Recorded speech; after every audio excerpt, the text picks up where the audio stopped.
Hey everybody, so today is my 3-week checkup or update. 3 weeks out from surgery. Just quickly let me go over my stats. Highest weight was 245. Surgery weight was 230. Today, 3 weeks later, I am at 210, so I've lost 20 pounds. I am 5'3.5", 5'4", depends on how tall I stand, I guess. So soon I'll be out of the 200s, which will be awesome. So I don't really have a whole lot to convey for this update other than my weight loss and definitely some inches. I'm wearing pants I haven't worn in weeks or years rather. So super excited. Again, can't give enough credit to Dr. Maytorena and his staff for doing such a great job. I have virtually not had any issues whatsoever. I have 2 friends of mine that came with me, and we all 3 had surgery on the same day, and each of our journeys have been very different. My weight loss has been pretty steady. I haven't had any issues.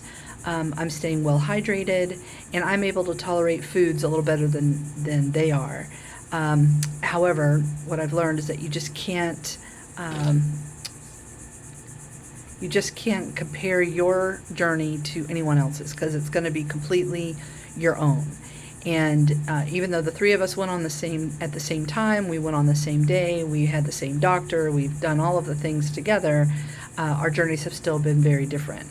However, what I have learned is that I'm really beginning to get my mind and my eyesight coordination as far as how much food I can tolerate. That's starting to come together. It's been a little bit difficult because, you're not used to when you suddenly have your stomach removed, or most of it, and then you're back to having to eat and look at different things that are going on around you and participating in barbecues or parties or whatever. It's really hard in the beginning for your heart, your head, and your mind and your eyes to be on the same wavelength. So what I have been working on over the last week and a half or 2 is to really get my eyes to be able to see exactly what I can tolerate. So I've been paying attention and documenting what I'm eating. So I've noticed that I can basically tolerate about 2 ounces of whatever it is, whether it's a protein shake or it's food or what have you. So I have these little cups that I use, and they're about kind of like something that you would get at a restaurant that has like a dipping sauce or something in it. It's about that size. And I really just kind of determined that, if I put about what I think that's about 4 ounces. If I put about 2 ounces worth of food, then that's about right. And so it's really helping me to gauge what I can do. Now, because I'm not hungry all the time, I can go out with friends and they can eat, and it doesn't bother me if I don't eat. I just sip on some tea and engage in conversation and have a great time. But I'm not eating or needing to eat. If I want to, test or try something, then I'll usually just get a little piece of whatever it is from my husband's plate. But my friends all know what I've done. They all know about the surgery, so they're completely supportive, and there's not any issue. The hardest part has been when I've gone to a barbecue. For instance, yesterday was a friend of ours' birthday, and they had a big, huge Caribbean barbecue party, and it was really difficult not to indulge in all of the foods, but I knew that there were things that I just am not really ready to tolerate just yet, and I didn't want to test it. However, the stuff that I was able to tolerate, I just took a little bit of each thing, and what equated to about 2 ounces. I took very small bites, I engaged in conversation, and I took quite a while to eat, probably about 20 or 30 minutes to eat the food that I did have. And I just chewed it really well, and it all worked out really great. I wasn't uncomfortable. I didn't get overstuffed. I didn't get, super full. I was full, but I was not uncomfortable by any means. I didn't feel like anything was getting stuck or anything like that. So I think I'm finally kind of catching on to what it is that you have to do, as far as chewing your food really thoroughly, taking your time, going slow, eating things that are soft, that type of thing. But I had a great time. It was great to get some of that Caribbean food in because I love spicy Caribbean food, so it was awesome. And we just had a really, really good time, and so it was really nice. So that's really about all I have to convey right now. I know that there's a lot of things out there about people who have head hunger, or they feel like they can eat or need to eat more than they should, or their head is telling them they're hungry when they're really not. You know, all of that is just, to me, how you deal with it.